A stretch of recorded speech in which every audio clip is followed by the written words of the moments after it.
Homer Price, Chapter 5. Nothing new under the sun. Hardly. After the county fair, life in Centerberg eases itself back to normal.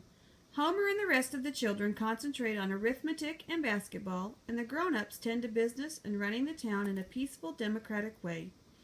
Election time still being a month away, the Democrats and the Republicans are still speaking to each other. The Ladies' Aid hasn't anything to crusade about at the moment, and Uncle Ulysses hasn't bought any newfangled equipment for his lunchroom recently. There is nothing for people to gossip about or speculate on or argue about. There's always the weather, the latest books and movies, and ladies' hats. But, of course, that doesn't provide nearly enough to talk and think about for a whole month until election time. Uncle Ulysses, the sheriff, and the men around the barbershop usually run out of things to talk about toward the middle of the month. Sometimes during the mornings the conversation is lively. Like today, the sheriff came in beaming and said, "Well, I put on my long woolen woolen underwear this morning." "So?" said Uncle Ulysses. "Guess I'll have to ask Aggie to get mine out of the mothballs this week." "Humph," said the barber. "I wouldn't wear woolen underwear for anything on earth. It itches." Well, that was something to argue about for almost an hour. Then the subject changed to woolen socks, to shoes, to overshoes, to mud in roads, mud in barnyards and barns, chicken coops. Then there was a long pause. Only 10:30 by the town hall clock, and conversation had already dwindled to nothing at all. Nothing to do but look out of the barbershop window. "There goes Doc Pelly," said the barber. "I wonder who's sick." "Judge's wife having a fainting spell, maybe," suggested the sheriff. "Colby's wife is expecting a baby," said Uncle Ulysses. "I'll ask Aggie this noon. She'll know all about it." "There's Dulcie Dooner," said the sheriff. "He hasn't worked for 3 years," added the barber disapprovingly. A few children came into view. "School's out for lunch," pronounced the sheriff. The door opened and Homer came in, saying, "Hello, everybody. Uncle Ulysses, Aunt Aggie sent me over to tell you to stir yourself over to the lunchroom and help serve blue plate specials." Uncle Ulysses sighed and prepared to leave. The sheriff cupped a hand behind his ear and said, "What's that?" Uncle Ulysses stopped sighing, and everybody listened.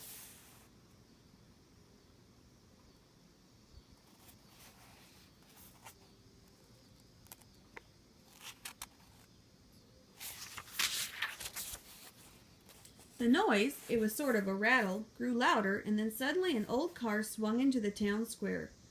The sheriff, the barber, Uncle Ulysses, and Homer watched it with gaping mouths as it rattled around the town square once, twice, and on the third time slowed down and shivered to a stop right out front of Uncle Ulysses's lunchroom. It wasn't because this car was old enough to be an antique, or because some strange business was built onto it, or that the strange business was covered with a large canvas. No, that wasn't what made Homer and the sheriff and Uncle Ulysses and the barber stare so long. It was the car's driver. "Gosh, what a beard," said Homer. "And what a head of hair," said the barber. "That's a $2 cutting job if I ever saw one." "Could you see his face?" asked the sheriff. "Nope," answered Uncle Ulysses, still staring across the square. They watched the stranger untangle his beard from the steering wheel and go into the lunchroom.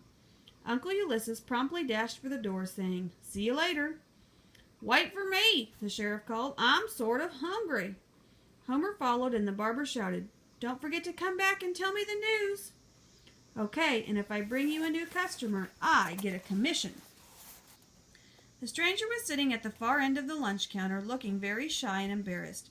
Homer's Aunt Aggie had already served him a blue plate special and was eyeing him with suspicion. To be polite, Homer and Uncle Ulysses pretended to be busy behind the counter, and the sheriff pretended to study the menu, though he knew every single word on it by heart. They just glanced in the stranger's direction once in a while. Finally, Uncle Ulysses's curiosity got the best of him, and he sauntered down to the stranger and asked, "Are you enjoying your lunch? Is everything all right?" The stranger appeared to be very embarrassed, and you could easily tell he was blushing underneath his beard and all his hair. "Yes, sir. "It's a very good lunch," he replied with a nod. When he nodded, a stray wisp of beard accidentally got into the gravy. This made him more embarrassed than ever. Uncle Ulysses waited for the stranger to start his conversation, but he didn't. So Uncle Ulysses said, "Nice day today." The stranger said, "Yes, nice day," and dropped a fork. Now the stranger really was embarrassed. He looked as though he would like to sink right through the floor. Uncle Ulysses quickly handed the man another fork and eased himself away so as not to embarrass him into breaking a plate or falling off his stool. After he finished his lunch, the stranger reached into the pocket of his ragged, patched coat and drew out a leather money bag. He paid for his lunch, nodded goodbye, and crept out of the door and down the street with everyone staring after him. Aunt Aggie broke the silence by bouncing on the marble counter the coin she had just received. "It's good money," she pronounced, "but it looks as though it had been buried for years." "Shyest man I ever laid eyes on," said Uncle Ulysses. "Yes," said the sheriff. "My as a shouse. I mean shy as a mouse." "Gosh, what a beard," said Homer. "Humph," said Aunt Aggie. "Homer, it's time you started back to school." By mid-afternoon, every man, woman, and child in Centerberg had something to gossip about, speculate on, and argue about. Who was this stranger? Where did he come from? Where was he going? How long was his beard and his hair? What was his name? Did he have a business? What could be on the back of his car that was so carefully covered with the large canvas? Nobody knew. Nobody knew anything about the stranger except that he parked his car in the town parking space and was spending considerable time walking about town. People reported that he paused in his walking and whistled a few bars of some strange tune, a tune nobody had ever heard of. The stranger was shy when grown-ups were near, and he would cross the street or go around a block to avoid speaking to someone. However, he did not avoid children. He smiled at them and seemed delighted to have them follow him. People from all over town telephoned the sheriff at the barbershop asking about the stranger and making reports as to what was going on. The sheriff was becoming a bit uneasy about the whole thing. He couldn't get near enough to the stranger to ask him his intentions, and if he did ask, the stranger would be too shy to give him an answer. As Homer passed by the barbershop on his way home from school, the sheriff called him in. "Homer," he said, "I'm going to need your help. This stranger with the beard has got me worried. You see, Homer, I can't find out who he is or what he is doing here in town. He's probably a nice enough fellow, just an individualist. But then again, he might be a fugitive in disguise or something." Homer nodded, and the sheriff continued. "Now, what I want you to do is gain his confidence. He doesn't seem to be afraid of children, and you might be able to find out what this is all about. I'll treat you to a double raspberry sundae." "It's a deal, Sheriff," said Homer. "I'll start right now." At 6 o'clock, Homer reported to the sheriff. "The stranger seems like a nice person, Sheriff," Homer began.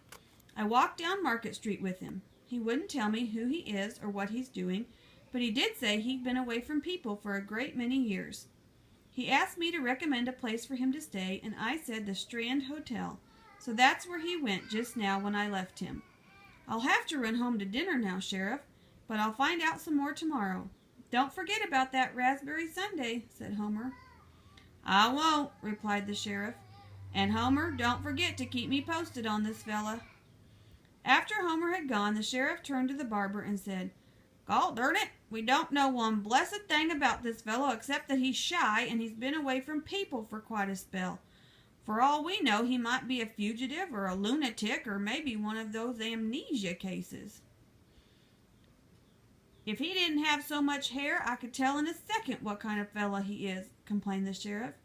"Yep, just one look at a person's ears and I can tell." "Well," said the barber, "I judge people by their hair, and I've been thinking. This fellow looks like somebody I've heard about or read about somewhere. Like somebody out of a book. You understand, Sheriff?" "Well, yes, in a way, but I could tell you definite with a good look at his ears," said the sheriff. "Here comes Ulysses. Let's ask him what he thinks." Uncle Ulysses considered a second and said, Well, I judge a person by his waistline and his appetite. Now, I'm not saying I'm right, Sheriff, because I couldn't tell about his waistline under that old coat, but judging from his appetite, I'd say he's the sort of person that I've read about somewhere. I just can't put my finger on it. Seems as though it must have been in a book. Said the sheriff. Just then, Tony, the shoe repairman, came in for a haircut. After he was settled in the barber chair, the sheriff asked him what he thought about the mysterious stranger. Well, Sheriff, I judge everybody by their feet and their shoes. Nobody's worn a pair of gaiters like his for 25 years. It seems as though those shoes must have just up and walked right out of the pages of some dusty old book. There, said the sheriff, now we're getting somewhere. He rushed to the phone and called Mr. Hirsch of the Hirsch clothing store and said, Say, Sam, what do you think about this stranger? Yes, the one bit the weird, beard. Uh-huh. Storybook clothes, eh? Thanks a lot, Sam. Good night. Then he called the garage and said, Hello, Luke. This is the sheriff talking. What do you make of this stranger in town? Yes, literature, eh? Learned if I can see how you can judge a man by the car he drives, but I'll take your word for it. Good night, Luke, and thanks a lot. The sheriff looked very pleased with himself. He paced up and down and muttered, getting somewhere at last. Then he surprised everyone by announcing that he was going over to the library. In a few minutes he was back, his mustache twitching with excitement. I've solved it, he shouted. The librarian knew right off just what book to look in. It's Rip Van Winkle. It's Rip Van Winkle this fellow's like. He must have driven up into the hills some 30 years ago and fell asleep or got amnesia or something. Yeah, that's it, agreed the barber, along with Uncle Ulysses and the shoemaker. Then Uncle Ulysses asked, But how about that whatever it is underneath the canvas on the back of his car? Now look here, Ulysses, shouted the sheriff. You're just trying to complicate my deduction. Come on, let's play checkers.